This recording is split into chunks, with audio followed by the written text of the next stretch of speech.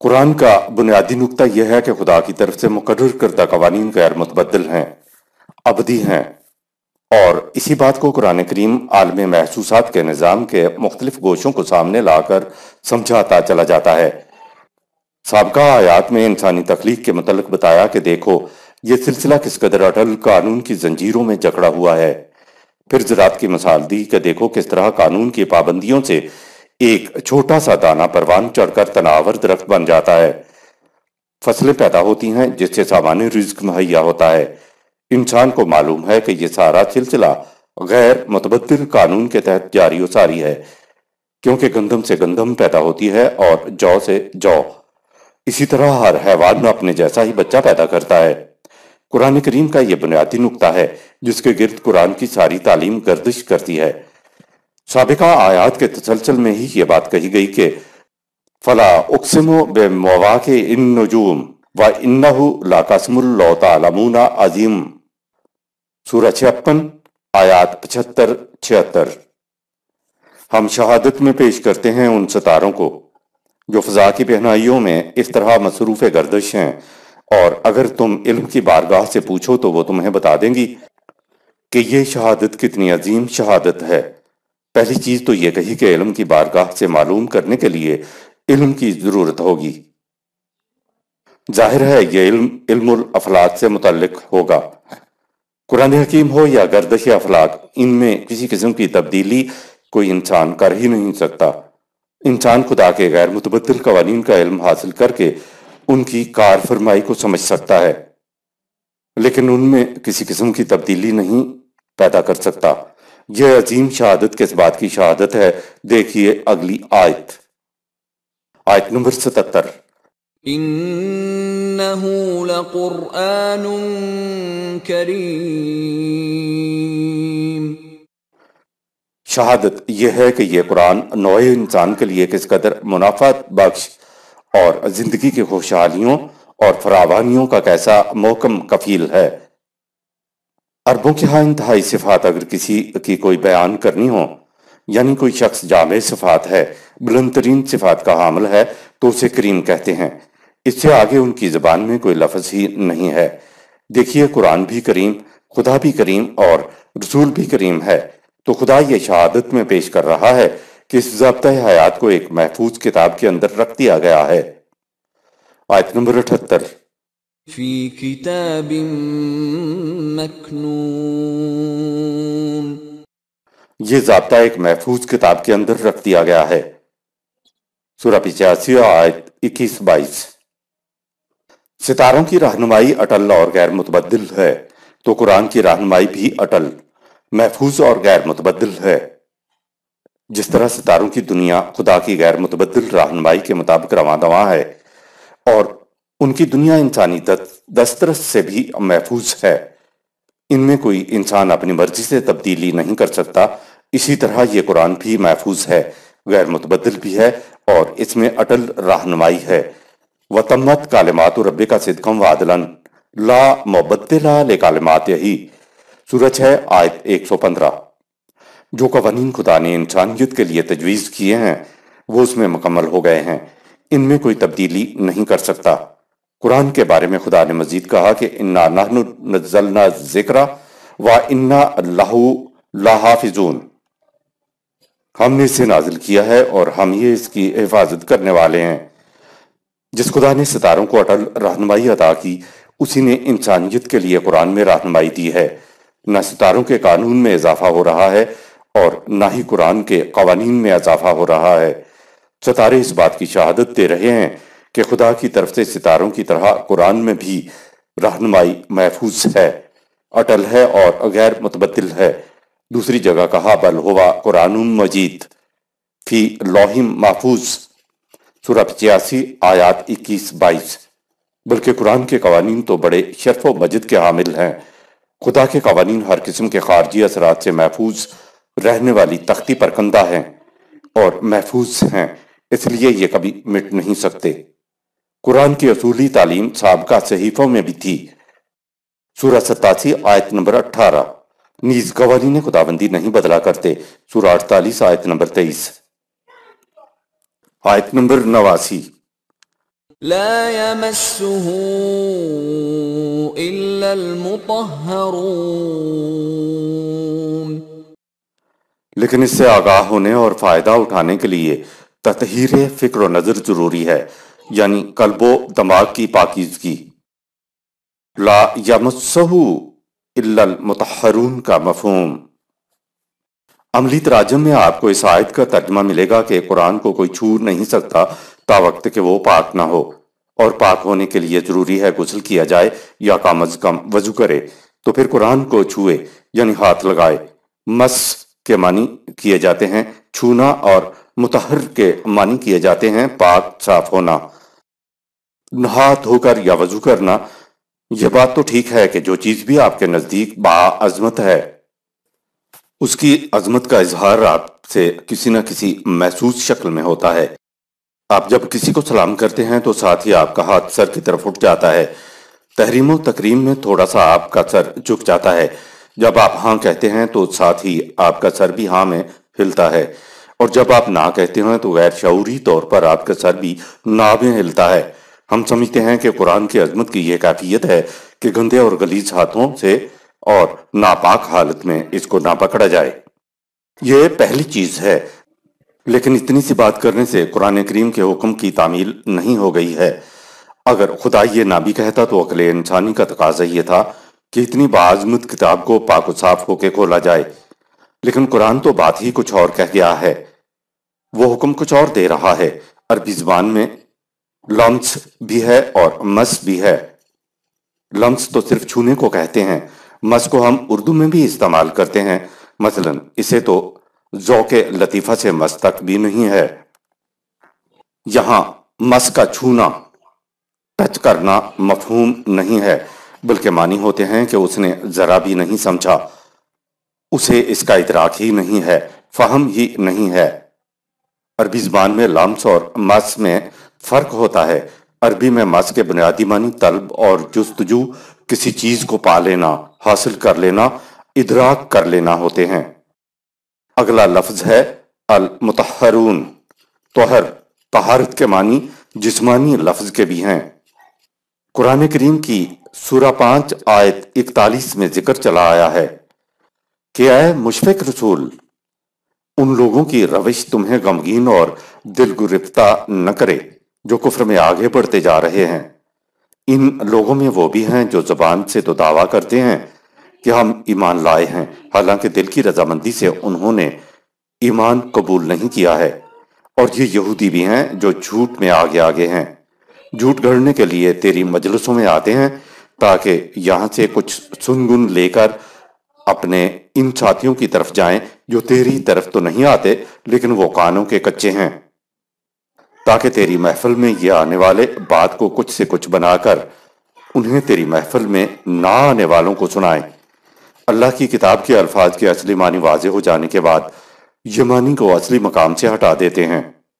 اپنے یہود ساتھیوں سے کہتے ہیں کہ تمہارے معاملے میں رسول اگر وہی بات کہے جو ہم نے تم سے بیان کی ہے، کیونکہ ہم رسول کی محفل سے سن کر آ رہے ہیں، تو تم اس کی بات مانو، اور اگر اس کے خلاف کچھ کہے تو اسے ہرگز قبول نہ کرو۔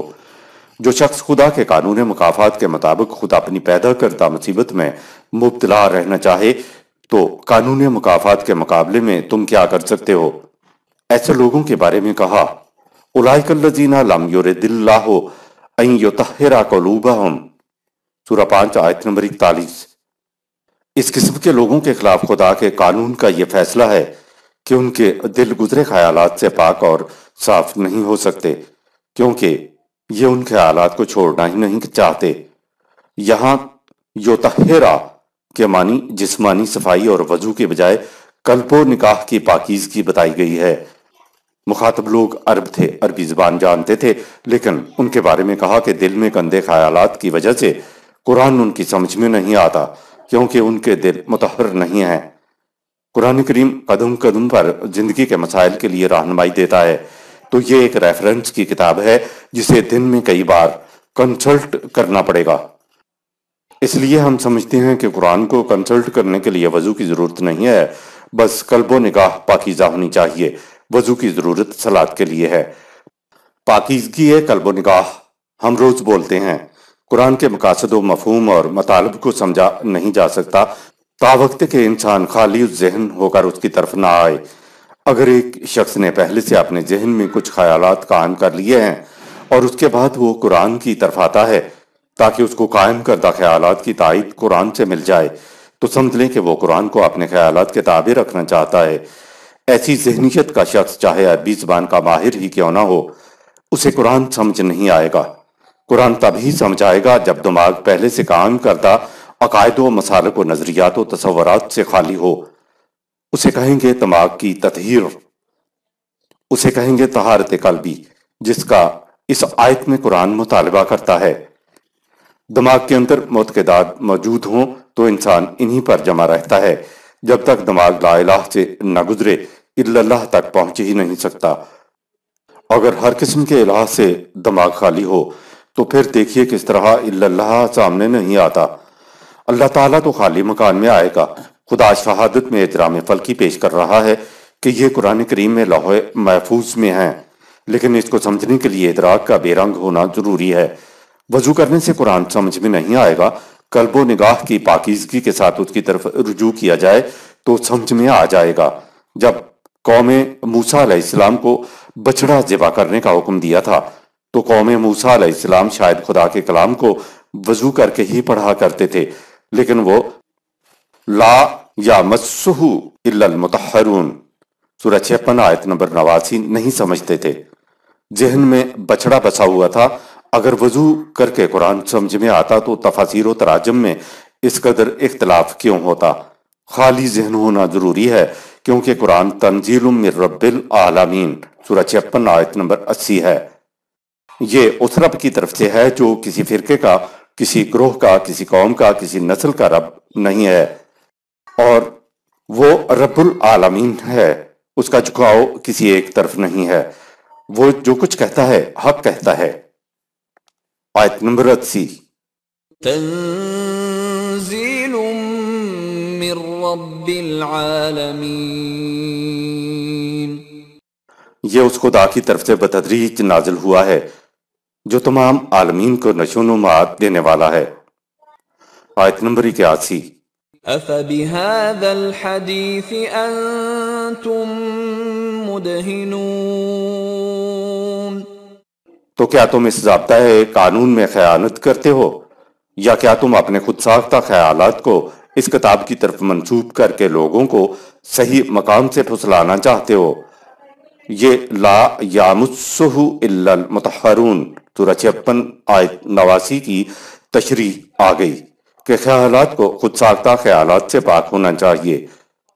مدہنون دہنیت کے معنی ہے چکنائی، فیٹ، جس پر چلنے سے انسان پھسل کر گر جاتا ہے۔ آیت نمبر 82۔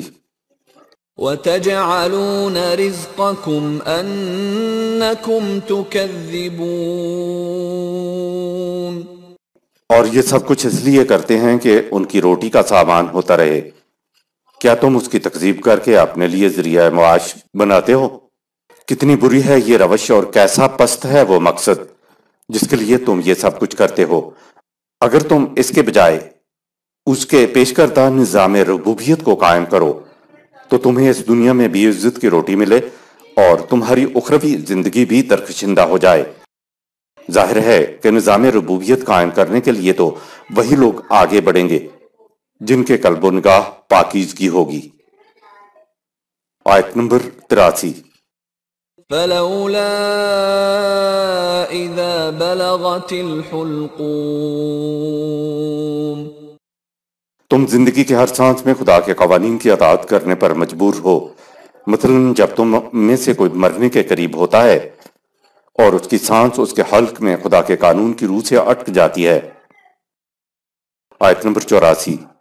وَأَنْتُمْ حِينَئِذٍ تَنْظُرُونَ، اور تم اس وقت بے بس ہو کر اس مرنے والے کو اور ایک دوسرے کو دیکھ رہے ہوتے ہو۔ آیت نمبر 85۔ وَنَحْنُ أَقْرَبُ إِلَيْهِ مِنْكُمْ وَلَكِنْ لَا تُبْصِرُونَ،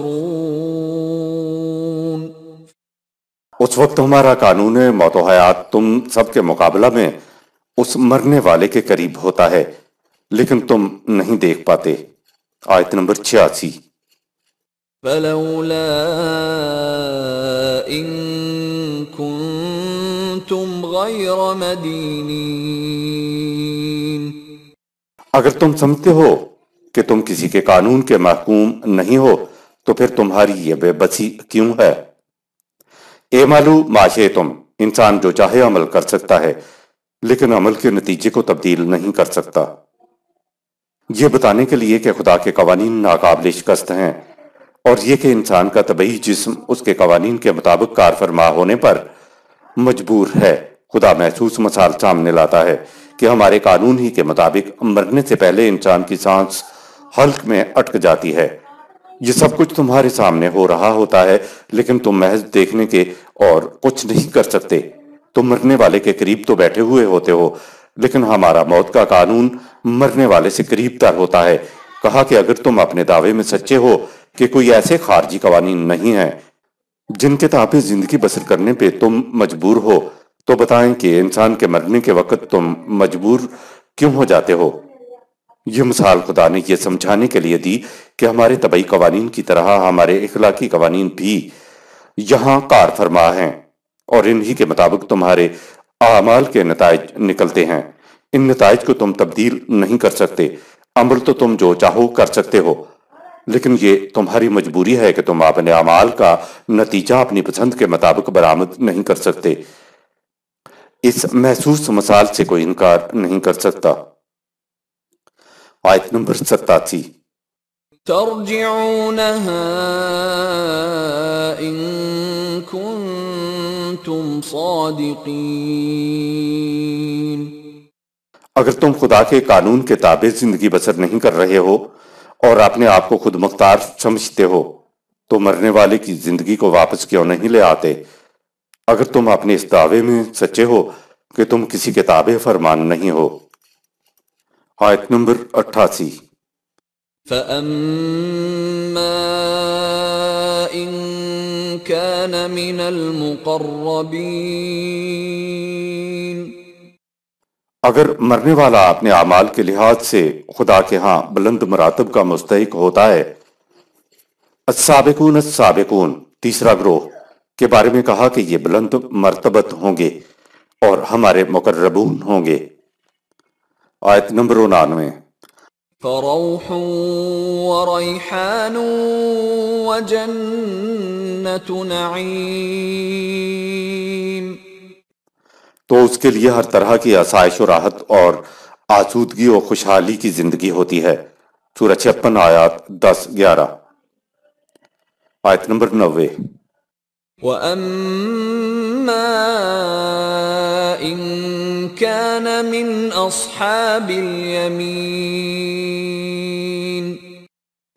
اور اگر مرنے والا اپنے اعمال کے لحاظ سے پہلے گروہ اصحاب الیمین میں سے ہوتا ہے۔ آیت نمبر 91۔ فَسَلَامٌ لَكَ مِنْ أَصْحَابِ الْيَمِينِ تو اس کے لیے اصحاب الیمین کے لیے بھی سلامتی و عافیت ہوتی ہے، یعنی خدا کے ہاں بلند مراتب کا مستحق ہوتا ہے۔ سورہ 26 آیت نمبر 27۔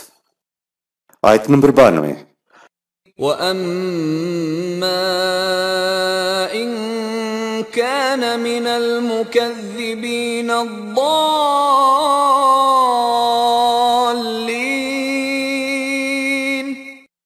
لیکن اگر مرنے والا غلط روش ہوا اور صحیح راستے کو جھٹلانے والوں میں سے ہوا۔